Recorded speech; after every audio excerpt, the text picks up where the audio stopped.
جس کام کے لیے آپ تشریف لائے مسلمان اس کام کے لیے پیدل کیا سواری پر چلنے کو تیار نہیں۔ دوسرا کام یہ ہے اگر لمبے لمبے سجدے نہ کرنے ہوتے تو میں دنیا میں نہ ہوتا، میں اللہ کے پاس چلا گیا ہوتا۔ دنیا مجھے پسند ہے سجدے کی وجہ سے، جو نماز نہیں پڑھتے وہ سجدے بھی نہیں کرتے، اور جو نماز پڑھتے ہیں وہ سجدے بھی کرتے ہیں تو سجدے کو ایسے بگاڑ دیتے ہیں، حالانکہ یہ سجدہ کرنے کے لیے آیا ہے۔ اگر سجدہ نہیں ہوتا تو میں دنیا میں نہ ہوتا، دنیا سجدہ کرنے کی جگہ ہے۔ تیسرا کام میں نیک و صالح لوگوں کے پاس بیٹھ کر اچھی اچھی باتیں سننے کے لیے آیا ہوں، تعلیم کے حلقوں میں بیٹھ کر اچھی اچھی باتیں سننے کے لیے آیا ہوں۔ اگر یہ حلقے نہ ہوتے تو میں اللہ کے پاس چلا گیا ہوتا۔ آج مسلمان نماز پڑھ کر تعلیم کو چھوڑ کے جا رہا ہے یہ کہہ کر کہ تعلیم ہمارا کام نہیں ہے، تعلیم تو تبلیغ والوں کا کام ہے۔ یہ تین کام، پہلا کام دعوت ہے، دوسرا کام عبادت ہے، اور تیسرا کام تعلیم ہے۔ یعنی مسلمان صرف دعوت، عبادت اور تعلیم کے لیے آیا ہے۔ اگر یہ دعوت اور عبادت اور تعلیم میں نہیں ہے تو اسے دنیا میں رہنے کی ضرورت بھی نہیں، اسے دنیا میں رہنے کی ضرورت نہیں ہے۔ یہ تین کام ایسے ہیں، دعوت، عبادت اور تعلیم، یہ تین کام ایسے ہیں جو باطل کے نشانوں پر ہیں، اور باطل نے ایک ساتھ تینوں کاموں پر حملہ کیا، دعوت پر، عبادت پر، تعلیم پر، مراکز پر، مساجد پر، مدارس پر، ایک ساتھ۔ باطل کی نگاہ ان تین کاموں پر ہے اور مسلمان ان تینوں کاموں سے اوجھل ہے۔ باطل کی نگاہ ان تین کاموں پر ہے اور مسلمان اس سے بہت دور ہے۔ اگر مسلمان ان تین کا پناہ ہوگا تو مسلمان کی کوئی اہمیت بھی نہیں ہے۔ مسلمان کی اہمیت، اس کی قیمت جو کچھ ہے ان کاموں کی وجہ سے، اگر یہ دعوت میں ہے، عبادت میں ہے، تعلیم میں ہے تو اس کی اہمیت ہے اور اس کی حفاظت ہے، اس کی حفاظت ہے۔ یہ تین کام ایسے ہیں کسی بھی حال کے آ جانے پر یہ کام چھوڑے نہیں جا سکتے۔ اگر بقول مولانا یوسف رحمۃ اللہ علیہ کے اگر یہ تین کام کسی حال پر آنے پر، کسی حال کے آ جانے پر چھوڑ دیے جائیں گے تو ان تین کاموں پر اس سے برے حالات آئیں گے۔ یہ بات ہے، یہ تین کام ایسے ہیں جس کو مسلمان اپنے مسجدوں میں، اپنے علاقوں میں چھوڑ رہا ہے۔ یہ تین کام ایسے ہیں کہ صحابہ کرام نے میدان قتال میں بھی ان کاموں کو نہیں چھوڑا ہے، میدان قتال میں بھی ان کاموں کو نہیں چھوڑا ہے۔ یوشع بن نون اللہ کے راستے میں، عصر کی نماز کا وقت ہو گیا، داعی عبادت کے لیے بے چین ہو جاتا ہے، پریشان ہیں، اللہ سے درخواست کر رہے ہیں، التجا کر رہے ہیں، اللہ نماز پڑھنا بھی آپ کا حکم ہے اور آپ کے بندوں کو آپ کی طرف بلانا بھی آپ کا حکم ہے، دونوں احکامات آپ کے ہیں۔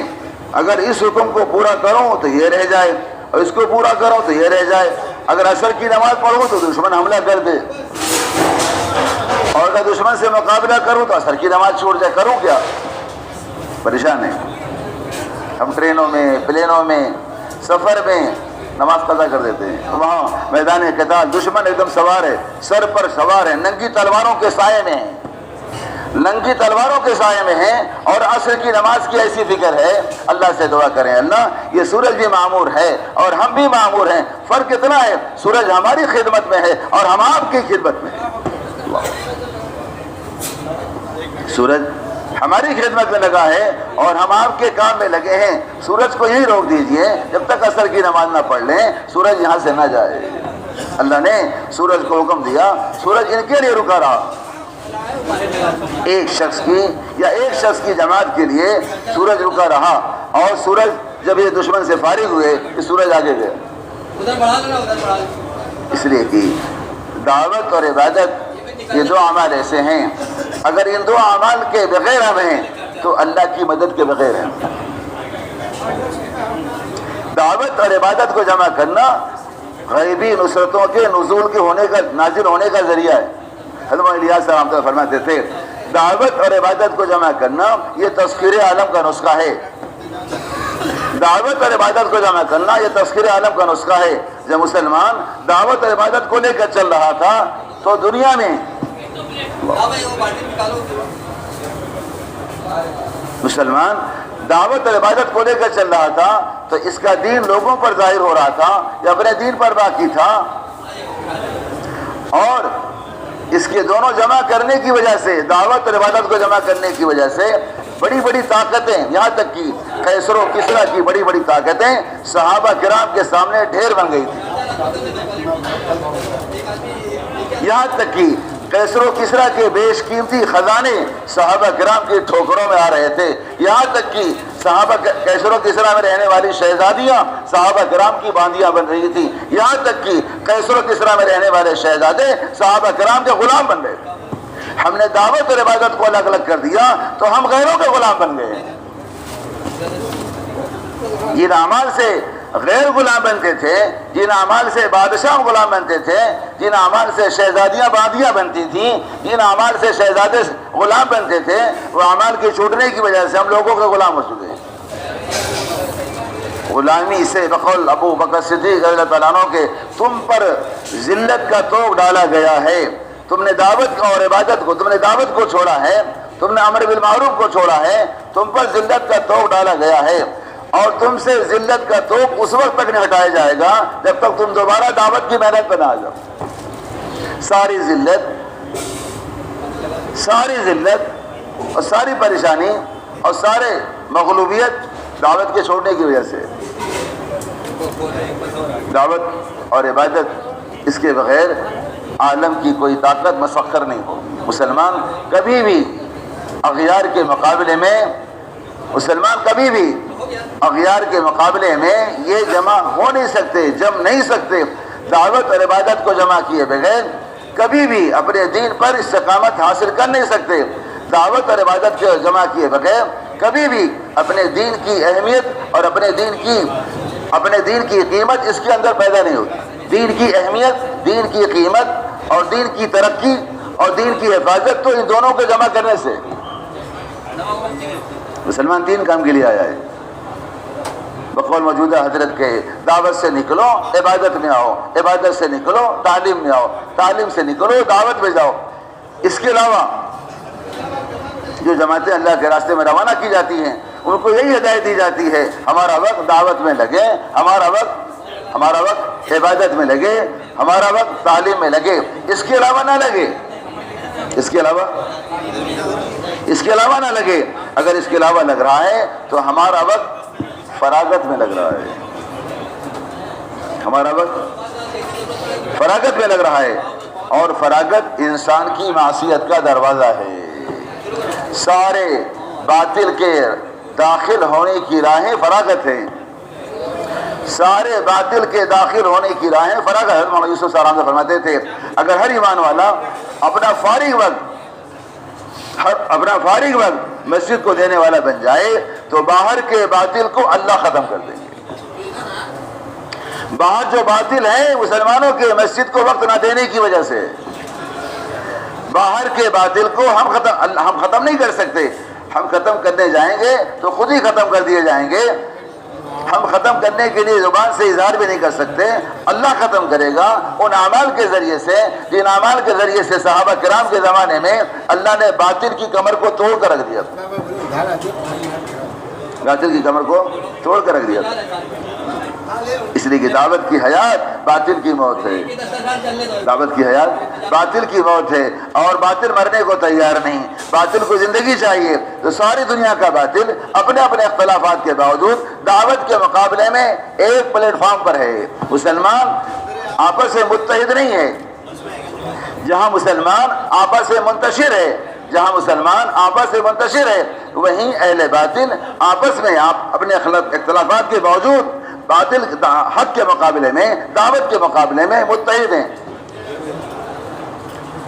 فرماتے ہیں مولانا صاحب رحمۃ اللہ علیہ جیسے اہل باطل آپس کے انتشار کی وجہ سے، آپس کے افتراق کی وجہ سے اہل حق کا نقصان نہیں پہنچا سکتے، ایسے اہل حق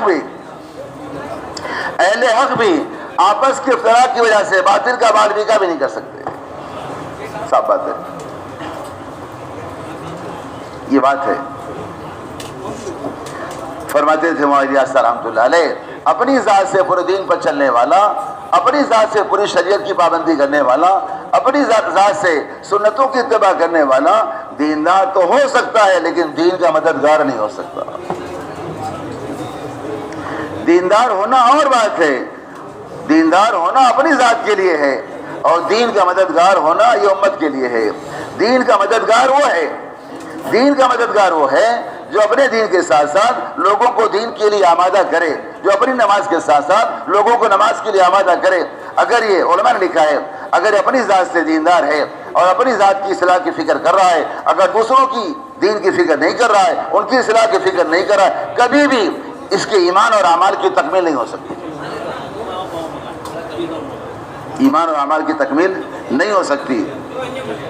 اس لیے کہ علماء نے لکھا ہے گشت کے بغیر ایمان کی تکمیل نہیں ہوگی، گشت کے بغیر ایمان کا معیار قائم نہیں ہوگا، گشت کے بغیر ایمان کامل نہیں بنے گا۔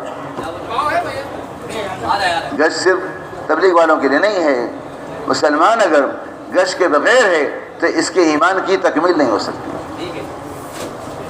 علماء نے لکھا، حضرت مولانا بدر عالم صاحب میرٹھی رحمۃ اللہ علیہ نے ترجمان السنہ کتاب لکھی حدیث کی، جس میں کنتم خیر امت کی تفسیر میں لکھا ہے، لوگ سمجھتے ہیں اسلام میں ایمان کا معیار یہ ہے کہ سجدوں کی کثرت سے پیشانی پر نشان پڑ جائے، یہ اسلام میں ایمان کا معیار نہیں ہے۔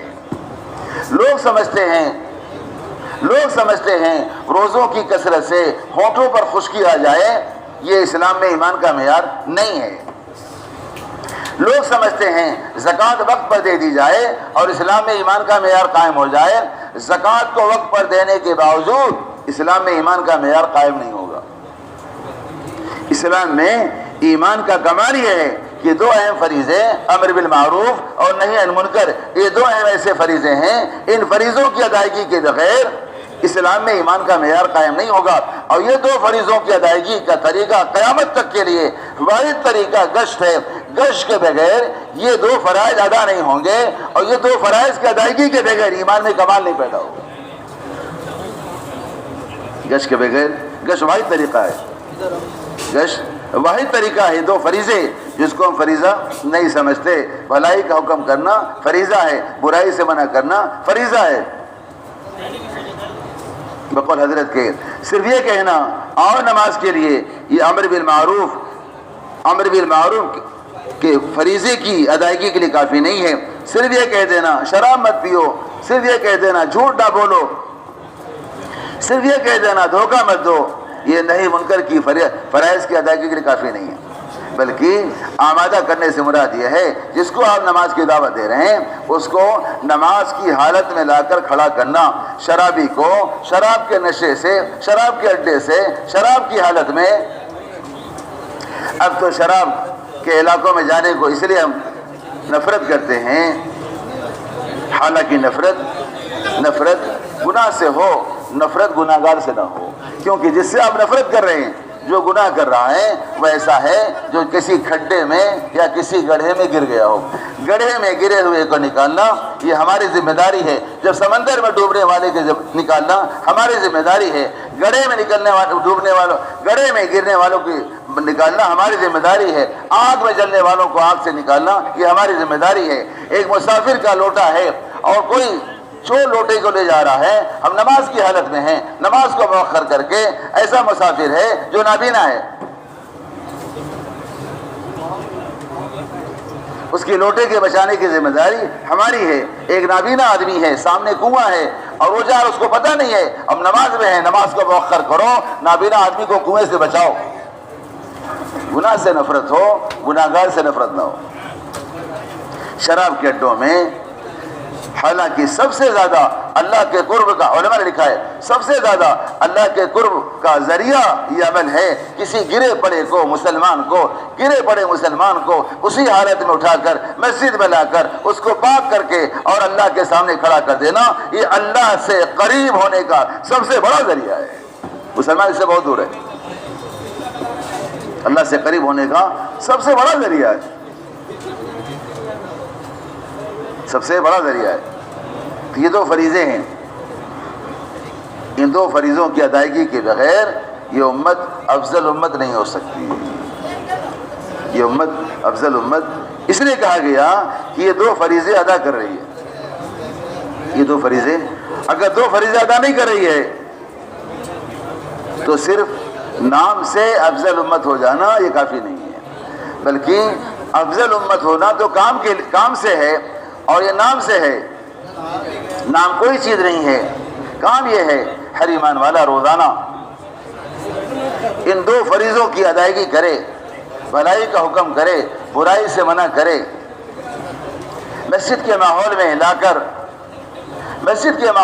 کر اعمال سے گزارے، مسجد کے اعمال سے گزارے، اعمال مساجد سے گزارے.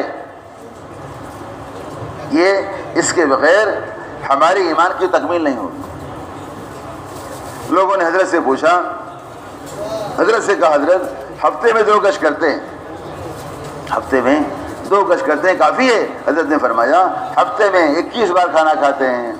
کتنی بار کھانا کھاتے ہیں روزانہ؟ جی روزانہ 3 بار، ہفتے میں 21 بار جسمانی غذا لیتے ہیں جسم کو طاقت پہنچانے کے لیے 21 بار، اور روحانی غذا لیتے ہیں روح کو طاقت پہنچانے کے لیے کتنی بار؟ ہفتے میں 2 بار.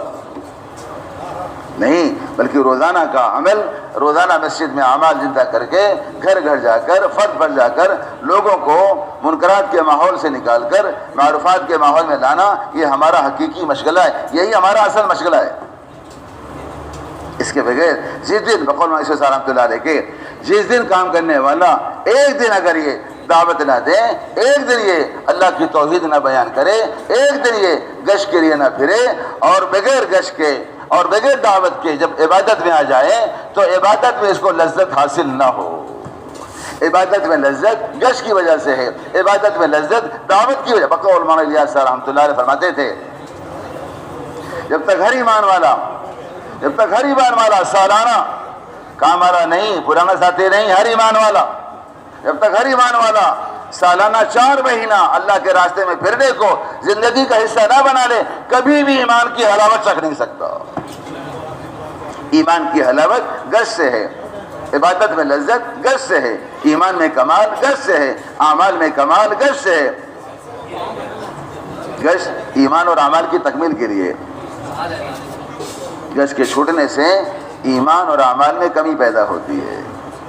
سارے ایمان میں جو ذوق پیدا ہوتا ہے، اعمال میں جو سستی پیدا ہوتی ہے، عبادت بوجھ بن جاتی ہے، عبادت بوجھ بن جاتی ہے، عبادت سر کا بوجھ بن جاتی ہے گشت کے نہ کرنے کی وجہ سے، دعوت کے نہ دینے کی. فرماتے ہیں مولانا یوسف صاحب رحمۃ اللہ علیہ گشت کے لیے 2 نمازوں کے اوقات کو فارغ کرنا، گشت کے لیے 2 نمازوں کے درمیان کے اوقات کو فارغ کرنا، یہ آنے والی نماز میں کمال پیدا کرنے کے لیے. اگر گشت کے بعد اگلی نماز میں کمال نہیں ہے تو سمجھ لیں گشت میں کمی ہے. گشت میں کیا ہے؟ کمی ہے. اللہ کا فضل ہے، اللہ نے ہمارے صوبے کی پہچان مقامی محنت سے کرائی.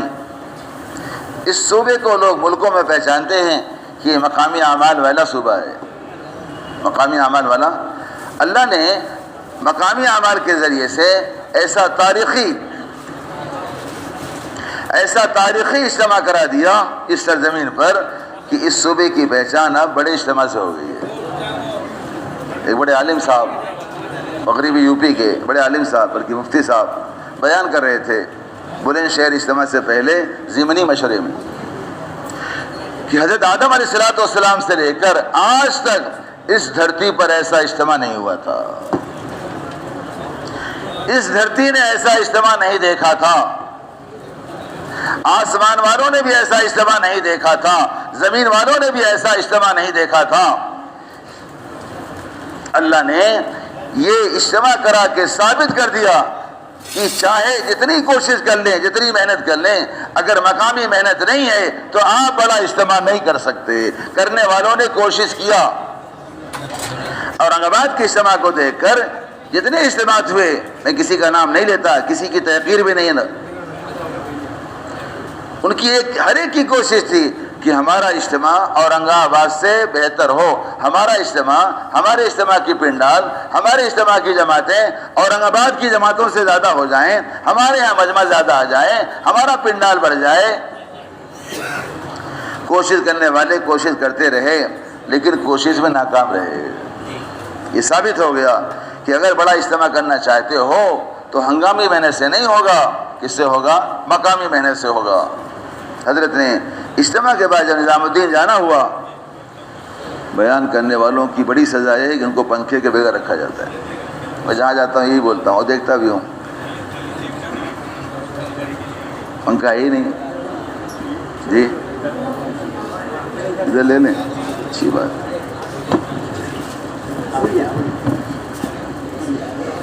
جزاک اللہ۔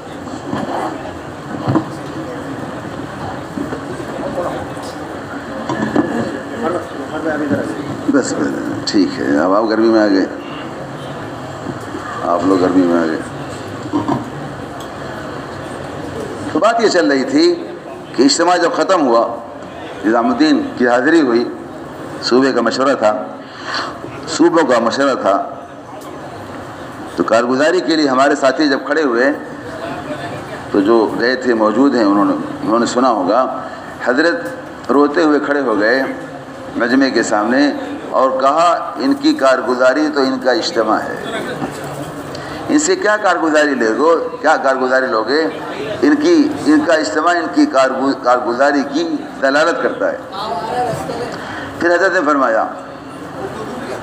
فرمایا ان کی محنت میں ایسی جاذبیت تھی، ان کی محنت میں ایسی کشش تھی کہ ملک کا ملک کھینچ کر آ رہا تھا۔ ابھی پرسوں اورنگ آباد کے امیر صاحب کی عیادت کے لیے گئے، اللہ انہیں شفائے کاملہ عاجلہ مستمرہ دائمہ نصیب فرمانے لگے۔ 140 ممالک کے لوگ اجتماع میں آئے تھے۔ کتنے؟ 140 کے۔ پھر یہ بھی فرمایا کہ بعض لوگ کسی مغالطے کے شکار ہو گئے، بعض لوگ کسی افواہ کے چکر میں پڑ کر اجتماع میں شرکت نہیں کر سکے، یہ کہہ کر یہ ہمارا اجتماع نہیں ہے، نہیں جانا ہے۔ جب اجتماع کے بعد کارگزاری سننے لگے تو آج تک پچھتا رہے ہیں اور آج تک رو رہے ہیں کہ اتنے بڑے اجتماع سے محروم رہ گئے۔ پھر حضرت نے فرمایا ہمارے صوبے کے ذمہ داروں سے، آپ یہ بتلائیے کہ آپ نے یہ اجتماع کیسے کیا تھا، سارے عالم کو بتلائیے، سارے عالم کو بتلائیے۔ محنت جب ہو رہی تھی تو محنت نظر نہیں آ رہی تھی، اور آنے والے جو دہلی کے اور بھوپال کے مہمان جو چلہ لگا رہے تھے، ان کا یہ کہنا تھا کہ اجتماع تو لے لیا، نام گاؤں تو بہت اورنگ آباد کے اجتماع کا، لیکن اجتماع تو یہ ختم کر دیں گے، ڈبا دیں گے، برباد کر دیں گے، ان کا کچھ محنت تو ہو نہیں رہی۔ جب اجتماع ہوا، کارگزاری سامنے آئی تو سر پر ہاتھ رکھ کے بیٹھ گئے، کہنے لگے آج معلوم پڑا کہ ان کی محنت کیسے ہو رہی تھی۔ اللہ نے پہلی بار مہاراشٹر کی تاریخ میں نظام الدین کی جماعت کا سفر پہلی بار ہو رہا ہے۔ جماعتوں کی شرکت تو اجتماعات میں ہوئی، دھلیا میں، مالیگاؤں میں، اورنگ آباد میں، رتنا گیری میں، تلوجا میں، الاتور میں، مختلف مقامات پر اجتماعات ہوئے، تو شرکت تو 3 دن 4 دن کے لیے ہوئی، لیکن مستقل صوبے کے اضلاع کا سفر یہ مہاراشٹر کی تاریخ میں پہلی بار ہو رہا ہے۔ اس کی وجہ یہ تھی، جب بھی ہمارے ذمہ دار تقاضا رکھتے تھے، حضرت یہی کہہ کر اس کو رد کر دیتے تھے، نہیں بھائی نہیں، اللہ مجھے معاف فرمائے، کیا بتاؤں۔ حالانکہ کوئی اس کو اگر الگ لے رہا ہے، الگ نہیں لینا چاہیے، یہ تحدیث میں نعمہ کے طور پر عرض کر رہا ہوں۔ حضرت نے فرمایا کہ آپ کے صوبے کے کام کی سطح اتنی اونچی ہے، آپ کے صوبے کے کام کی سطح اتنی اونچی ہے، اگر آپ نے کسی اور کا مطالبہ کر لیا اپنے صوبے کے سفر میں، وہ اپنے سطح کے اعتبار سے آپ کے صوبے میں آ کر مذاکرے اور کام کر۔ کل میں نے سنا یہ جگہ تو ایک صاحب کو ہضم نہیں ہوا، ہر طرح کے لوگ ہوتے ہیں بیچارے، کیا کریں، سب کو کیسے ہضم ہو جائے گا۔ بہرحال ملے باہر مجھ سے، میں نے ان کو مطمئن کیا، بعد میں انہوں نے معذرت کیا۔ بہرحال بات یہ ہوئی کہ اس لیے اپنے صوبے کا سفر آپ خود کر لیا کریں۔ اس مرتبہ حضرت نے سفر کو قبول کیا ہے، انشاءاللہ 25 نومبر کو ایک جماعت انشاءاللہ مرکز سے حضرت کی طرف سے روانہ ہوگی، ہمارے صوبے میں آئے گی۔ جیسے اورنگ آباد اجتماع سے پہلے محنت کی کر کے اورنگ آباد اجتماع کو اللہ نے یہاں تک پہنچایا، ایسے ان بزرگوں کی سفر کی آمد سے پہلے ایک ایسی محنت ہو جائے پورے صوبے پر کہ ذمہ دار جو ہوتے ہیں، جو اسی کام میں لگے رہتے ہیں، اسی کام میں یعنی کیا کہیں گے، ان کو مشغول رہتے ہیں، مو رہتے ہیں، اللہ ذمہ دار جو ہوتے ہیں، جو فکروں میں بہت آگے ہوتے ہیں، فکروں میں جو ممتاز ہوتے ہیں، فکروں میں جو نمایاں ہوتے ہیں، اللہ تعالیٰ ان پر تقاضے کو کھولتے ہیں، اور جو قربانی میں نمایاں ہوتے ہیں اللہ ان سے تقاضوں کو پورا کراتے ہیں، تقاضے کھولے جاتے ہیں۔ تو ذمہ داروں نے بیٹھ کے سوچا کہ محنت کیسے کی جائے، سب کے سارے اضلاع کی رائے سے سارے اضلاع والوں نے ایک جٹ ہو کر ایک پلیٹ فارم پر کھڑے ہو کر سب کی رائے میں اتفاق تھا کہ محنت ہونی چاہیے۔ میں نے شروع کیا، لیکن اطمینان نہیں تھا، چونکہ ہمارے بزرگوں کا یہی فرمانا ہے، نظام الدین کے حضرات کا، جو کرتے ہیں بتلا دیا کریں اور جو کرنا ہے پوچھ لیا کریں، یہی بات ہے، بس دو چیز، جو کرتے ہیں بتلا دیا کریں اور جو کرنا ہے۔ حضرت جی رحمۃ اللہ علیہ، مولانا یونس صاحب رحمۃ اللہ علیہ سے بھی مولوی صاحب، انہوں نے بھی دھلیا کے اجتماع سے پہلے پوچھا تھا حضرت ہم کیا کریں، تو یہی بات فرمائی تھی، جو کرتے ہیں مولوی صاحب بتلا دیا کیجئے اور جو کرنا ہے پوچھ لیا کیجئے، بس۔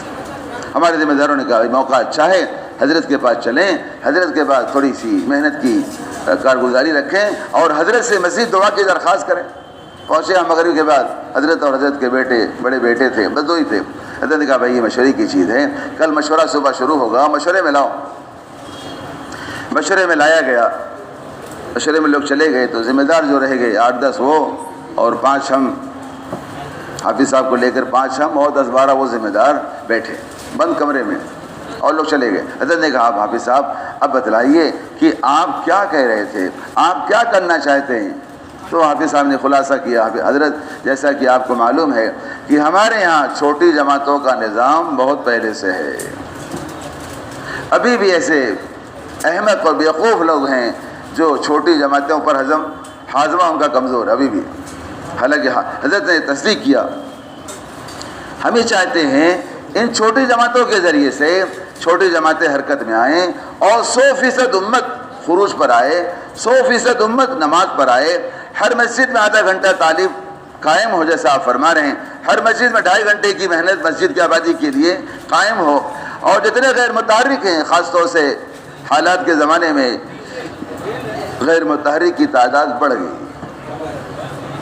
حالات کے زمانے سے غیر متحرک کی تعداد بڑھ گئی۔ میں نے پہلے کہا تھا اگر کسی بھی حال کی وجہ سے یہ اعمال چھوڑ دیے جائیں گے، ان اعمال پر پرسوں میں برہان پور کے ایک مدرسے میں جوڑ تھا، مدرسے کی نوعیت معلوم کیا تو رونا آیا، اساتذہ نکال دیے گئے، بچے نہیں ہیں۔ یہ 3 اعمال ہیں، میں نے اس لیے آپ کے سامنے عرض کیا، یہ 3 اعمال دعوت، عبادت و تعلیم ایک دوسرے سے جڑے ہوئے ہیں، ایک دوسرے کے لیے متلازم ہیں، جو ایک دوسرے کے لیے متلازم ہوتے ہیں وہ ایک دوسرے کے لیے متبادل نہیں ہوتے۔ تینوں اعمال، یہ تینوں فریضے ہیں اور صحابہ کے تینوں اعمال ہیں، اور باطل کی نگاہ اسی پر ہے، باطل نے ایک ساتھ تینوں پر حملہ کیا۔ ایک بڑے ہمارے ایک سیاسی اعتبار سے ذمہ دار بھی ہیں، دیندار بھی ہیں، کسی پارلیمنٹ کے ممبر بھی ہیں، انہوں نے ہندوستان کے ایک بڑے وزیر سے کہا، غالباً وزیر داخلہ سے کہا کہ اگر تم پابندی اس کام کی لگاؤ گے نظام الدین مرکز پر تو یہ کام مسجد ہوگا، اگر مسجد کو پابندی لگاؤ گے تو یہ کام گھر ہوگا، تو کیا گھر پہ پابندی لگا سکتے ہو؟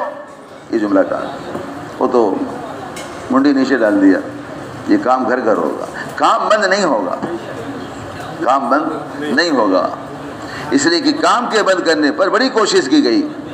مفتی کفایت اللہ صاحب رحمۃ اللہ علیہ کے زمانے میں یہ کوشش کی گئی، ہمارا آپ کا کوئی اختلاف نہیں ہے، ہم دونوں ایک ہیں، بس چند باتوں میں اختلاف ہے۔ ایک پہلا کام جو نظام الدین مرکز سے کر رہے ہیں، اس کام کو بند کر دیجیے، اس کام کو، اس لیے کہ سارے باطل کی گھبراہٹ اس کام کی وجہ سے ہے، کیونکہ وہاں کا ایک عمل، وہاں کا ایک ایک عمل، وہاں کا ایک گشت کا عمل جو میاں جی نے کیا تھا، محراب رحمۃ اللہ علیہ نے ایک گشت کا عمل کیا تھا، تو مولانا الیاس صاحب رحمۃ اللہ علیہ نے فرمایا تھا، جانتے ہو میاں جی آج تمہارے گشت والے عمل کی وجہ سے اللہ نے انگلینڈ کے باطل کے سروں پر ہتھوڑا مارا ہے۔ حق کے مرکز سے باطل کا مرکز انگلینڈ، سارے باطل کی سپلائی کا سینٹر ہے وہ، ساری دنیا کا مرکز، سنیں غور سے، حق کے مرکز سے باطل کے مرکز پر ہتھوڑا پڑ چکا ہے۔ حق کے مرکز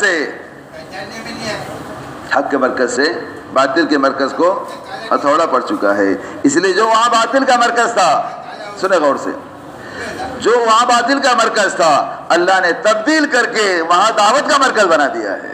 بس اشارہ میں اتنا اشارہ کافی ہے۔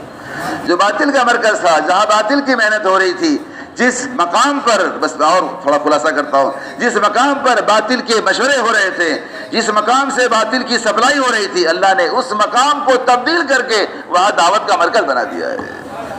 اللہ کی شان ہے، یہ اللہ کی شان ہے۔ تو سوچا گیا، حضرت کے سامنے رکھا گیا، حضرت رائے لیتے رہے، ساتھیوں سے مختلف رائے آئی، سب کی رائے یہ تھی، حضرت کوئی بات نہیں ہے، یہ تو اجتماع سے پہلے محنت ہوتی ہے، لیکن بعض ذہنوں میں اشکالات آتے ہیں کہ پرانے کیوں اکٹھا ہو جاتے ہیں۔ حضرت نے خیر دعا دی، حضرت نے کہا اللہ مبارک کرے، مبارک ہو، اور کہا کہ اتنی بڑی محنت جو کر رہے ہیں، اتنی بڑی خیر صرف صوبے مہاراشٹر تک کی محدود رہے، یہ خیر تو پورے عالم میں جانا چاہیے۔ آپ غور کیجئے، اب آگے سنیے، حضرت مولانا یوسف رحمۃ اللہ فرماتے تھے، ایک میاں ایک بیوی، ایک بیوی ایک شوہر، یعنی ایک جوڑا میاں بیوی بند کمرے میں ایک دوسرے کو دعوت دے رہے ہیں، اللہ اس بند کمرے کی دعوت کو سارے عالم میں پہنچاتا ہے۔ آگے فرماتے تھے، ایک میاں ایک بیوی ایک گھر کی چہار دیواری کے گوشے میں رہتے ہوئے اللہ کے دین کی فکر کر رہے ہیں، کس طرح اللہ کا دین زندہ ہو جائے۔ اللہ اس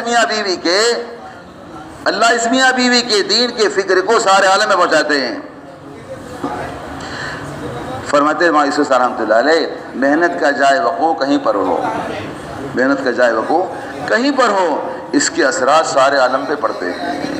آگے سنیں، حضرت جی رحمۃ اللہ علیہ سے مراد حضرت جی مولانا انعام الحسن صاحب رحمۃ اللہ علیہ فرماتے تھے، تم گھر کی تعلیم کر کے رات کو سو جاؤ گے، تم گھر کی ملاقات کر کے رات کو سو جاؤ گے، رات کی تعلیم کر کے اور گھر کی ملاقات کر کے، جس طرح دنیا والے دن بھر کام کر کے رات کو سو جاتے ہیں، جب صبح کو اٹھتے ہیں تو اخبارات سے ملکوں کے احوال آتے ہیں، اخبار بیچنے والا اس ہیڈ لائنز کو، ان سرخیوں کو بتلا کر آج کی تازہ خبر سنائیں نہیں سنائیں، وہ بیچارہ بھاگا جا رہا ہے، آج کی تازہ خبر ہمیں بھی دے دیجیے، آج کی تازہ خبر ہمیں بھی دے دیجیے، اپنے اخبارات کو بیچنے کے لیے ہیڈ لائنز قائم کرتے ہیں۔ فرماتے تھے جس طرح دنیا والے دنیا کی خبروں کو سنتے ہیں اخبارات کے ذریعے سے، حالانکہ اخبارات کی خبریں باطل کی خبریں ہیں، اخبارات کی خبریں باطل کی خبریں ہیں۔ مفتی زین العابدین صاحب رحمۃ اللہ علیہ اخبار پڑھتے تھے، کیا پڑھتے تھے؟ اخبار پڑھتے تھے، اخبار کے شوقین تھے۔ حضرت مولانا یوسف رحمۃ اللہ علیہ کہا، مفتی صاحب کیا پڑھ رہے ہو؟ مفتی صاحب کیا پڑھ رہے ہو؟ مفتی صاحب نے کہا، حضرت جھوٹ سے سچ نکال رہا ہوں، جھوٹ سے سوچ رہا، یعنی سب کے سب جھوٹی خبریں، اب جیسے بھولے بھالے اس کو لے کر دن بھر پھرتے ہیں اور اس کو لے کر ایک دوسرے کے پاس تذکرے بھی کرتے ہیں اور ایک دوسرے کے سامنے فخر بھی کرتے ہیں، اس کی تائید بھی کرتے ہیں، اس کی تصدیق بھی کرتے ہیں اور جھوٹی قسمیں بھی کھاتے ہیں۔ اللہ ہم سب کو معاف فرمائے۔ رات کو سو گے، صبح کو اٹھتے ہی ملکوں سے خبریں سنو گے، اسی طرح گھر کی تعلیم کر کے گھر کی ملاقات کر کے رات کو سو گے، صبح کو اٹھتے ہی ملکوں کی ہدایت کی خبریں سنو گے۔ گھر کی تعلیم کا اثر کہاں پہنچ رہا ہے؟ آپ اندازہ لگائیں کہ جب ایک فرد واحد کی یا ایک میاں بیوی کی، ایک اور سن لیں، حاجی عبدالوہاب صاحب کا بھی مرکوز سن لیں۔ حاجی عبدالوہاب صاحب رحمۃ اللہ علیہ فرماتے تھے، اگر ہمارے گھر کے بچے بھی اور ہمارے گھر کی عورتیں بھی گھر میں پردے کے اہتمام کے ساتھ رہتے ہوئے اللہ کے سامنے ہاتھ اٹھائیں، عالمی انسانوں کی ہدایت کی نیت کے ساتھ، اللہ کی مدد ہمارے گھر کی عورتوں کے ساتھ ہو جائے گی۔ جب ایک میاں بیوی کی دعوت، ایک فرد کی دعوت، ایک گلی کا گشت، ایک گشت ساحل تک پہنچ کر ایک گز ساحل تک پہنچ کر کریں گے، اللہ 7 سمندر پار پہنچائیں گے۔ اتنی بڑی خیر، اتنی بڑی مجموعہ، اتنا بڑا مجموعہ ایک رخ ہو کر، ایک وحدت فکر پر مجتمع ہو کر، ایک کلمے پر مجتمع ہو کر کام کر رہا ہے۔ بتلاؤ اس خیر کے اثرات کہاں تک جائیں گے؟ اس خیر کے اثرات کہاں تک جائیں گے؟ اس لیے ہے، دوسری بات یہ ہے، اس محنت کی ترتیب کی مقبولیت کی علامتیں بھی ظاہر ہو رہی ہیں۔ اس محنت کی ترتیب کی مقبولیت کی، ہاں، اس محنت کو کرتے کرتے 4 لوگ اللہ کے پاس پہنچ چکے ہیں۔ اس محنت کو کرتے، اس جو محنت چل رہی ہے، یعنی 84 دن 60 دن، ابھی انشاءاللہ آج سے 50 دن کی بھی تشکیل ہوگی، اسی وجہ سے یہ جمع کیا گیا ہے۔ سفر صبح کا سفر ہوا، حالانکہ رات میں آنے کا وقت نہیں تھا۔ 11:30 بجے رات کو مالیگاؤں میں تھے، 3:30 بجے بھیمنڈی پہنچے، اس لیے کہ اتنا قیمتی مجموعہ کہیں ویسٹرن پٹی سے، کہاں سے، دور دور سے آیا ہوا ہے، اللہ نے پہنچا دیا، اللہ نے اپنی قدرت سے پہنچایا۔ تو بات یہ چل رہی تھی کہ اس محنت کی ترتیب کی مقبولیت کی علامتیں ظاہر ہو رہی ہیں۔ اس محنت کو کرتے کرتے 4 لوگ اللہ کے پاس پہنچ چکے ہیں۔ مقبولیت کی علامت کیوں ہے، اب آگے اس کو سمجھیں۔ حضرت مولانا الیاس صاحب رحمۃ اللہ علیہ فرماتے تھے، جب اس راستے میں نکلنے والوں کی موتوں کی خبریں سننے لگو، جب اس راستے میں نکلنے والوں کی موتوں کی خبریں سننے لگو، اب انتظار کرو، اب اللہ کی رحمت جوش میں آئے گی، اب اللہ کی رحمت جوش میں آئے گی، اب اللہ تعالیٰ اپنے دین کو ادیان باطلہ پر غالب کریں گے۔ اللہ کی رحمت اب جوش میں، اللہ کی رحمت جوش میں کیوں نہ آئے جب اس راستے میں نکلنے والوں کی ان کے مرنے پر ان کی روحوں کو لینے کے لیے اللہ خود آتے ہیں۔ 2 لوگ ہیں، باقی سارے لوگوں کی روح کو لینے کے لیے، حتیٰ کہ فرشتوں کی روح لینے کے لیے، حتیٰ کہ اولیاء کی روح لینے کے لیے، حتیٰ کہ دیندار کی روح لینے کے لیے کون آتا ہے؟ فرشتے آتے ہیں۔ لیکن 2 لوگ ہیں، ایک ملک الموت اور ایک وہ جماعت جو کسی سمندر پر سفر کرے۔ ساری بیرون جانے والی جماعتیں سمندر سے ہوتی ہوئی جا رہی ہیں، سمندر پر سفر کرے، اگر اس کا انتقال ہو جائے تو اس کی روح کو لینے کے لیے فرشتے نہیں آتے، اللہ خود آتے ہیں۔ انڈونیشیا والے کہنے لگے، حضرت ہمارے یہاں 18,000 جزیرے ہیں، بعض جزیرے ایسے ہیں جو بڑے خطرناک ہیں، جان کا خطرہ ہے، ہمارا پہنچنا مشکل ہے۔ حضرت نے فرمایا، جو جماعت جزیروں سے گزرے، عجیب فضیلت ہے، جو جماعت جزیروں سے گزرے، جزیروں کے اس کے اوپر سفر کرے، اگر اس کا انتقال ہو جائے تو اس جماعت کی روح کو قبض لینے کے لیے اللہ خود آتے ہیں۔ انڈونیشیا والے کہنے لگے، حضرت ہم ہر جزیروں میں جانے کو تیار ہیں، ہم ہر جزیروں میں جانے کو تیار ہیں۔ اس کے لیے ایک محنت سوچی گئی۔ میں پہلے عرض کر رہا تھا کہ اجتماع تو ہوا اورنگ آباد کا، اس سے پہلے جو محنت ہوئی، اجتماع کامیاب ہونے کے بعد کسی ایک نے بھی یہ نہیں کہا کہ آپ نے یہ محنت کس سے پوچھ کے کیا تھا۔ میری بات ذرا بری لگے تو معاف کرنا، آپ نے محنت کس سے پوچھ کے کیا؟ چھوٹی جماعت کہاں سے لے کر آئے؟ کسی نے چھوٹی جماعت پر کوئی تنقید نہیں کی، کسی نے سوال، بس کیسے محنت کیا آپ نے؟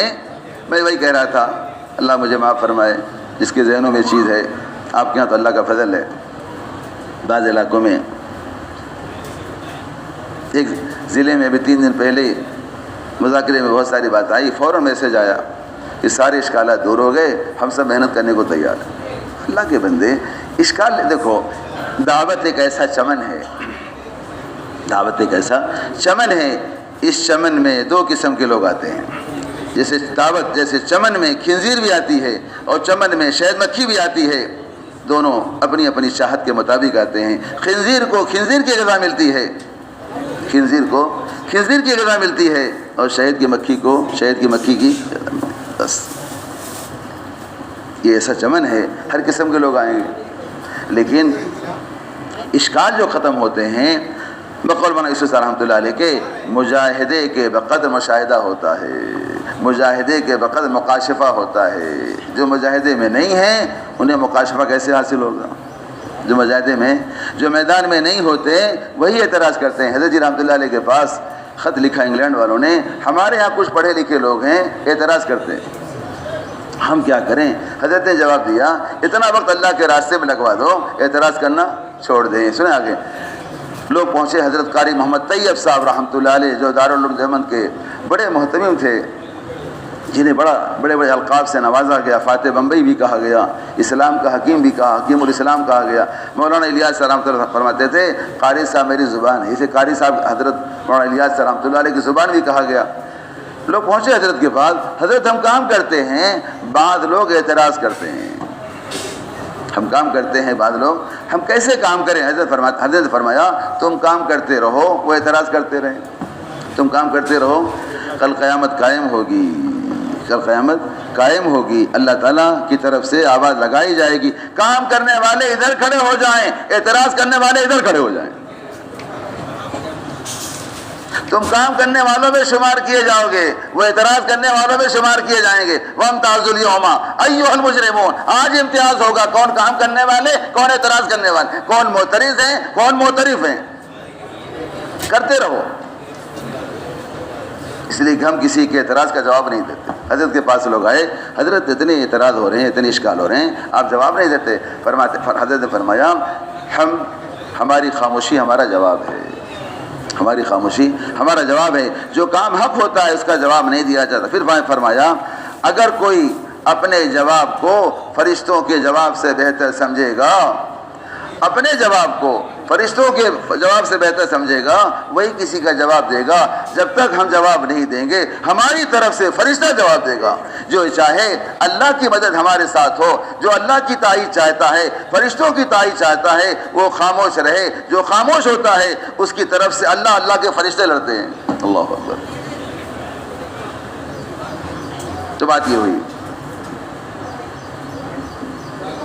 40 دن کی جماعت 60 دن کے لیے کیوں جا رہی ہے؟ چلہ چل رہا تھا، یہ 60 دن کہاں سے لائے؟ سنیں غور سے. ایم پی والے کہنے لگے ہماری جو جماعتیں وادی کشمیر جاتی ہیں، چلے کی جماعتیں 60 دن کے بعد واپس. کس کی ہمت پوچھنے کی ہے؟ ہمارے یہاں مستورات کی جماعت تنزانیہ سے آئی، عورتوں کی جماعت 2 ماہ کے لیے آئی، 7 مہینے کے بعد واپس ہوئی، اور 7 مہینے کے بعد جا کر 4 مہینے کی بچی اپنے ساتھ لے کر گئی. مستورات حمل سے تھی، بچی پیدا ہوئی، اس کا عقیقہ ہوا، بچپنا گزرا اس کا، 7 مہینے کے بعد گئی. کتنی جماعتیں؟ تھائی لینڈ کی، فلپائنس کی، انڈونیشیا کی، ملیشیا کی، 4 مہینے کے لیے آئی، 1.5 سال تک جیلوں میں رہ کر 1.5 سال کے بعد گئی. 1.5 سال کے بعد گئی. حضرت مولانا یوسف صاحب رحمۃ اللہ فرماتے تھے رمضان کے 30 روزوں کی تکمیل شوال کے 6 روزوں سے ہوتی ہے. ہوتی کہ نہیں ہوتی ہے؟ رمضان کے 30 روزوں کی تکمیل عمل کر لیتے ہیں، لیکن عمل کی تکمیل کے لیے نہیں سوچتے. جیسے مسافہ کرنا سلام کی تکمیل ہے، بعض لوگ سلام کر لیتے ہیں، مسافہ نہیں کرتے. سلام کی تکمیل کیسے ہوگی؟ حدیث میں آتا ہے مسافہ کرنا سلام کی کیا ہے؟ تکمیل ہے. مسافے کے بغیر سلام کی تکمیل نہیں ہوتی. عمل کر لیا، روزہ رکھ لیا، تو روزے کی تکمیل کیسے ہوگی؟ جب 30 دن کے اعمال کی تکمیل 6 دن زیادہ لگانے سے ہوتی ہے، تو 40 دن کے اعمال کی تکمیل 8 دن لگانے سے ہوگی. 8 دن. صحیح روایت ہے جو کوئی 40 دن تک اخلاص کے ساتھ اس طرح نماز پڑھے کہ اس کی تکبیر الاولیٰ فوت نہ ہو، اس کو 2 پروانے ملتے ہیں، ایک جہنم سے بری ہونے کا اور دوسرے، علماء نے لکھا ہے 199 نماز تو پڑھ لیا تکبیر اولیٰ کے ساتھ، اگر ایک نماز رہ گئی تو یہ پروانہ ملنے والا نہیں ہے. کتنی تعلیم چھوٹتی ہے، کتنا گز چھوٹتا ہے چلے میں، کتنے انفرادی اعمال چھوڑتے ہیں. چلہ اعمال کا ہے، چلہ کس کا ہے؟ اعمال کا ہے. تو اگر 40 دن کے بجائے 48 دن کا چلہ لگایا گیا، جو جماعت بیرون جاتی ہے اس کے لیے ہندوستان میں 15 دن عملی مشق کرائی جاتی ہے. کتنا دن نعمان بھائی؟ کتنے دن؟ 15 دن. بیرون جانے سے پہلے مشق کر کے جاؤ. ہم چلے میں جا رہے ہیں، چلے میں جا رہے ہیں ہم 10 دن کم سے کم، یا 20 دن یا 10 دن، اب تو 10 دن کی بات آ گئی. 10 دن مشق کر لیں تاکہ ہم صحیح رخ پر دعوت دینے والے بنیں۔ 4 اعمال کی دعوت 4 صفات کے ساتھ، یہ پہلی بار نہیں ہے، یہ حضرت جی رحمۃ اللہ علیہ کے زمانے سے کہا جا رہا ہے۔ اللہ کے بندو، گھر گھر کی ملاقات میں 4 اعمال کی دعوت دو، ایمان کی، نماز کی، اور علم سے مراد فضائل والا علم، تعلیم کی اور ذکر۔ یہ 4 اعمال 4 فریضے ہیں، یہ 4 اعمال 4 فریضے ہیں۔ یہ 4 اعمال اللہ کے قرب حاصل ہونے کے ذرائع ہیں۔ ذکر ایسا ذریعہ ہے، اللہ اکبر، ذکر ایسا اللہ سے قریب ہونے کا ذریعہ ہے۔ حدیث میں آتا ہے تقویٰ کی منتہا جنت ہے، تقویٰ کی منتہا جنت ہے، اللہ کے ذکر کی منتہا اللہ کی معیت ہے۔ اللہ اکبر، اللہ کے انا مع عبدی ما ذکرنی، انا مع عبدی ما ذکرنی، اللہ کے ذکر کی منتہا اللہ کی معیت ہے۔ یہ 4 اعمال، ایمان، نماز، علم اور ذکر، اس کی اہمیت کو، اس کی فضیلت کو منتخب حدیث سے، فضائل اعمال سے، حیات الصحابہ سے سبقاً یاد کر کے دعوت میں لانا ہے۔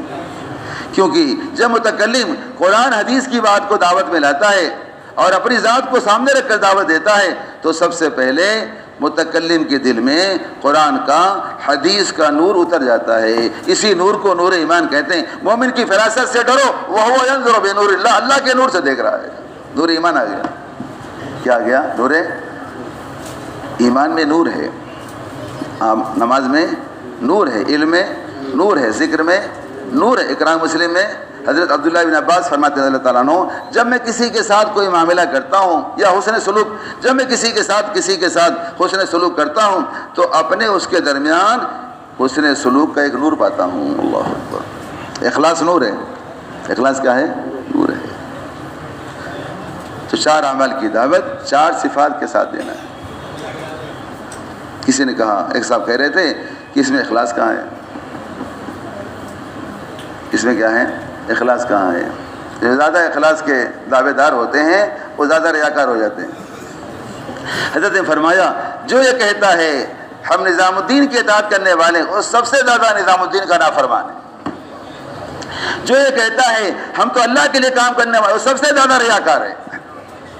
جس کے لیے کر رہے ہو، صحابی قیصر کا یا کسرا کا تاج لے کر آئے، بیش قیمتی تاج لے کر آئے، اپنے چہرے کو کپڑے سے ڈھانک کر تاکہ معلوم نہ پڑے کون آئے۔ جو جہاں لا کے تاج دیا وہاں کے ذمہ دار نے کہا بھائی صاحب آپ کون ہیں، کہاں سے آئے ہیں، کیا نام ہے؟ کہنے لگے جس کے لیے لایا ہوں مجھے بھی جانتا ہے، میرے باپ کو بھی جانتا ہے، باپ کے باپ کو جانتا ہے، اگر اس کے لیے لانا نہ ہوتا تو یہ تاج یہاں نہیں ہوتا، ہمارے گھر پر ہوتا۔ کیا کون ہیں، کہاں سے آئے ہیں؟ تو جو کہتے ہیں بعض لوگ شدت پر ہوتے ہیں کہ ہم اطاعت کریں، حضرت نے فرمایا یہ سب سے بڑا نافرمان ہے۔ اطاعت کہنے کی چیز ہے، اطاعت کرنے کی چیز ہے۔ اس کے لیے الحمدللہ اللہ تعالیٰ نے موقع دیا کہ صرف 50 دن کے لیے، کتنے دن کے لیے؟ 10 دن عملی مشق کرنے کے لیے اور 40 دن چلہ لگانے کے لیے۔ 5 اکتوبر سے یہ آخری اسپیشل آفر ہے، اسپیشل آفر ہے۔ اللہ جزائے خیر دے ہمارے بزرگوں کو۔ بزرگوں نے سوچا اتنی بڑی خیر اور ہمارے ساتھیوں سے محروم رہ جائیں تو کیوں نہ کچھ اور اس کے اندر تبدیلی کی جائے، رعایت کی جائے۔ رعایت کرتے کرتے 50 دن تک آ گئے۔ ہمارے مولانا پونا کہنے لگے اب اس سے بھی کم کراؤ گے کیا؟ اب تو نکل جاؤ۔ 84 سے 60 پہ آئے، 60 سے 50 پر۔ آپ کیا چاہتے ہو؟ 50 سے 40 پہ لاؤ گے، 40 سے 30 پہ لاؤ گے کیا؟ بعض لوگ چاہتے ہیں کہ 30 بھی آ جائے تو ہو جائے کام۔ بعض لوگ ہوتے ہیں جو شروع کا روزہ پکڑ لیتے ہیں اور آخر کا روزہ پکڑ لیتے ہیں۔ ایک مسجد میں گیا 3 دن لگانے کے لیے، کچھ لوگ 8 رکعت کے بعد چلے گئے، چلو ٹھیک ہے۔ کچھ لوگ 10 رکعت کے بعد چلے گئے، اے اللہ 12 رکعت کے بعد چلے گئے، 14 رکعت کے بعد چلے گئے، کچھ 16۔ میں نے امام سے کہا امام صاحب آپ کیا کہتے ہیں مسئلہ کی نماز کا کیا ہوا؟ میں نے کہا کم سے کم 8 سے لے کر 20 تک کے میں ہر 2 رکعت کے بعد لوگ جا رہے تھے۔ امام صاحب ہنسنے لگے، جانتے کچھ بھی نہیں، جہالت غالب ہے، جو جتنا پڑھ لے جہالت غالب ہے، پوچھتے ہیں نہیں، معلوم کرتے نہیں، شعور بھی نہیں پوچھیں۔ بہرحال تو اللہ کا فضل ہے، اللہ ہی کا فضل ہے، ایسی نورانیت، ایسی روحانیت اس محنت کے اندر ہے۔ لوگ کارگزاریاں سنا رہے ہیں، اب ایسا نہ ہو کہ ہم پچھتائیں، اب کرنے کا وقت ہے، بعد میں ایسا نہ ہو کہ ہم پچھتائیں۔ بدر میں جو لوگ شریک نہیں ہوئے، بدر میں جو لوگ، مسلمانوں کی تاریخ کا پہلا اجتماع بدر کا ہوا، بڑا شاندار اجتماع ہوا، بڑا شاندار، اسلام اور کفر میں فرق کرنے والا اجتماع ہوا ہے۔ اسلام اور بات یاد آگے تو کہہ دوں، 2005 میں یو پی کا ایک ضلع بہرائچ ہے، قرآنوں کا اجتماع ہوا تھا، جانا ہوا، حضرت نے بلایا تھا 4 لوگوں کو، مولانا مبین صاحب، حاجی علیہ صاحب، حافظ صاحب، میں 4 لوگ گئے تھے، اتنا شاندار اجتماع ہوا تھا۔ حضرت تو نہیں گئے تھے لیکن دیگر حضرات، تو کارگزاری جب سنائی تو حضرت کی بات مجھے یاد ہے، اب اللہ کی طرف سے فیصلہ ہو جائے گا، اللہ کی طرف سے، ارے ادھر دیکھو نا تو آئے، اللہ کی طرف سے فیصلہ ہو جائے گا، حق والے الگ اور نہ حق والے، اب امتیاز ہو جائے گا، حق والے چھنٹ جائیں گے۔ تو پہلے اجتماع میں حق والے الگ ہو گئے اور نہ حق والے، اسلام اور کفر کا کیا ہو گیا، امتیاز حاصل ہو گیا۔ بعد لوگ، حدیبیہ کا موقع آیا، حدیبیہ کا موقع آیا تو حدیبیہ کے موقع پر اسلام میں داخل نہیں ہو سکے، ان کی یہی آرزویں تھی، تمنائیں تھیں، بدر میں تو زمانے جہالت میں تھے، نہیں داخل ہوئے، لیکن ایک موقع تھا، فتح مکہ اور حدیبیہ کا عرصہ بہت تھوڑا سا تھا، کاش ہم حدیبیہ کا حصہ بن گئے ہوتے، فتح مکہ کے بعد آنے والے، کیونکہ حدیبیہ کے موقع پر اللہ کی طرف سے جو فتح کا اعلان ہوا ہے، اور اس فتح کے ساتھ ساتھ اللہ کی طرف سے اعلان ہوا ہے، اللہ کے نبی صلی اللہ علیہ وسلم سے اعلان کروایا گیا، آپ نے اعلان فرمایا جس کا مفہوم ہے، اے اہل حدیبیہ، اے اہل حدیبیہ، تم کان کھول کر سن لو، جو حدیبیہ میں شریک ہو گیا، اللہ نے آسمان میں مغفرت کا اعلان کر دیا ہے۔ کیا بعید ہے اس ذات کریمی سے، اس ذات رحیمی سے، کیا بعید ہے۔ میں نے اورنگ آباد کے وقت بھی کہا تھا، کیا بعید ہے اللہ کی طرف سے اعلان ہو جائے، جو اس اجتماع کی محنت میں شریک ہو گیا، اللہ نے اس کی مغفرت کا اعلان کر دیا۔ کیا بعید ہے اس محنت کرنے والوں کے لیے۔ میں نے ساری کارگزاری آپ کے سامنے رکھی، بعد میں پچھتاوا کے علاوہ کچھ بھی نہیں ہوگا، پچھتا رہے ہوں گے، پچھتا رہے ہوں، کاش ہم بھی، اس لیے اللہ نے موقع دیا ہے، یہ آخری موقع ہے، اس لیے امانت داری کے ساتھ، اپنی جگہ پر اطمینان کے ساتھ، اپنی ذات کو سامنے رکھ کر ہم نام پیش کریں اور اللہ کیا قبول کرائیں، صرف نام پیش نہیں کرنا ہے، اللہ کے، دیکھو جب تک اللہ قبول نہیں کریں گے ہم اللہ کے راستے میں نہیں جا سکتے۔ بعض لوگ سوچتے ہیں کہ ہم نام لکھا کے چلے جائیں گے، نام لکھا کر بھی نہیں گئے، وصولی دے کر بھی نہیں گئے، 50,000 وصولی دیا بیرون نہیں جا سکے، 2,000 وصولی دیا چلہ میں نہیں جا سکے، کیا کریں گے آپ؟ اس لیے اب جو حضرات اللہ کے راستے میں جا چکے ہیں، اللہ انہیں جزائے خیر دے، اللہ مبارک کرے، اور جو جا کے واپس آ گئے اللہ ان کو مبارک کرے۔ لیکن ہمارے لیے ایک موقع اللہ نے دیا ہے کہ ہم 5 اکتوبر سے 25 نومبر تک 50 دن، کتنا دن؟ 50 دن، ایک صحابی نے اپنے باغ کو 50,000 میں بیچ کر صدقہ کر دیا۔ اتنے میں وجہ یہ ہوئی کہ نماز پڑھ رہے تھے باغ میں اور ایک پرندہ آ گیا، اور پرندے کی وجہ سے نماز سے دھیان چلا گیا، کتنی بار ہلتا ہے، کتنی بار بچتا ہے، میں سوچتا ہوں انہوں نے 50,000 دینار کو کچھ نہیں سمجھا اس نماز کے مقابلے میں، حالانکہ وہ باغ کی نماز نفل نماز تھی، یا فرض نماز کا یہ حال ہے، کتنی بار بچتا ہے، ہلتا ہے۔ ہم اس آلہ کے ساتھ، اس کھلونے کے ساتھ کیا برتاؤ کرتے ہیں؟ انہوں نے 50,000 میں بیچ کر صدقہ کر دیا۔ جب 50,000 میں بیچ کر صدقہ کیا تو اب باغ کے اندر جانے کو تیار نہیں، بیوی باغ کے اندر رہتی تھی، چھپر کا مکان تھا، کوئی الگ سے مکان نہیں تھا، وہیں باہر سے آواز دیا، اے فلانی، ہے ہمت کسی کی بولنے کی، اے فلانی چل باغ خالی کر، باغ کے باہر آ جا، یہ باغ ہمارا، کھڑے تو رہو کہ بیٹھے ہو گئے، تھکے گئے، یہ باغ ہمارا نہیں رہا۔ گھر کی تعلیم کی برکت سے اس عورت نے بھی نہیں پوچھا، کس سے پوچھ کے بیچ دیا، کیوں بیچ دیا؟ آج ایک پلاٹ بیوی کے نام سے لے لیں تو دیکھو کیسے بیچ سکتے ہیں آپ، ایک پلاٹ بیوی کے نام سے لے کے دیکھو آپ، چاؤ ٹیسٹ کرو، اس کی ہمت بیچنے کی، کس سے پوچھا آپ نے، کس کے نام سے لیا؟ اتنا بڑا باغ، تو اس باغ کا نام پڑ گیا 50۔ کیا پڑا؟ 50۔ ایسے ہی آپ حضرات 50 دن کی جماعت میں نکل کر ایسی محنت کرو کہ آپ کا نام پڑ جائے 50۔ کون کون اپنا نام 50 کرانا چاہتا ہے؟ اب ذرا کھڑا ہو جائے ماشاءاللہ۔ 50 کھڑے ہوتے رہیں، ابھی نام مت لکھو، آپ لوگ ذرا کھڑے ہوتے رہیں، اطمینان کے نام بعد میں لکھیں گے، پہلے کھڑے ہو جائیں اپنی اپنی جگہ میں۔ دیکھو باہر والے بھی کھڑے ہو جائیں، باہر والے بھی کوئی کھڑے ہو جائیں لکھنے کے لیے، اور وہاں بھی کھڑے ہو جائیں، یہاں بھی کھڑے ہو جائیں، کوئی نہ بیٹھے۔ دیکھو بھائی آج بیٹھنے کا وقت نہیں ہے، آج بیٹھنے کا وقت نہیں ہے۔ اللہ نے یہاں تک پہنچایا ہے، اللہ آگے بھی لے جائے۔ یہ قدم اٹھتے نہیں، اٹھائے جاتے ہیں، ہم آتے نہیں، خود لائے جاتے ہیں۔ اب لائے گئے ہیں، قدم اٹھایا گیا ہے، کس لیے؟ بیٹھنے کے لیے۔ ہم بیٹھنے کے لیے آئے ہیں؟ چھوٹا سا بچہ بہلول سے کہہ رہا ہے ہم کھیلنے کے لیے آئے ہیں؟ اے بیوقوف، ہم کھیلنے کے لیے آئے ہیں؟ اللہ، اب کھڑے ہو کے ابھی نام مت لکھیے، ابھی نام مت لکھیے، ابھی کھڑے ہو جائیں، کھڑے رہیں، تھوڑی دیر اللہ کے راستے میں کھڑے رہنا شب قدر میں حجر اسود کے سامنے رات بھر عبادت کرنے کے برابر نہیں، افضل ہے، بہتر ہے۔ اندازہ لگاؤ اور کھڑے ہو جاؤ ماشاءاللہ، تھوڑی دیر اللہ کے راستے میں کھڑے رہنا۔ کھڑے ہو جاؤ، کھڑے رہو، کھڑے ہو جاؤ، کھڑے رہو، پیارے کھڑے ہو جاؤ۔ اب دیر مت کرو، اب سوچنے کا وقت نہیں رہا، اب نکلنے کا وقت آ گیا، اب کرنے کا وقت آ گیا، اب کھڑے ہو جاؤ اب کھڑے ہو جاؤ ماشاءاللہ، اور کھڑے ہو جاؤ پیارے۔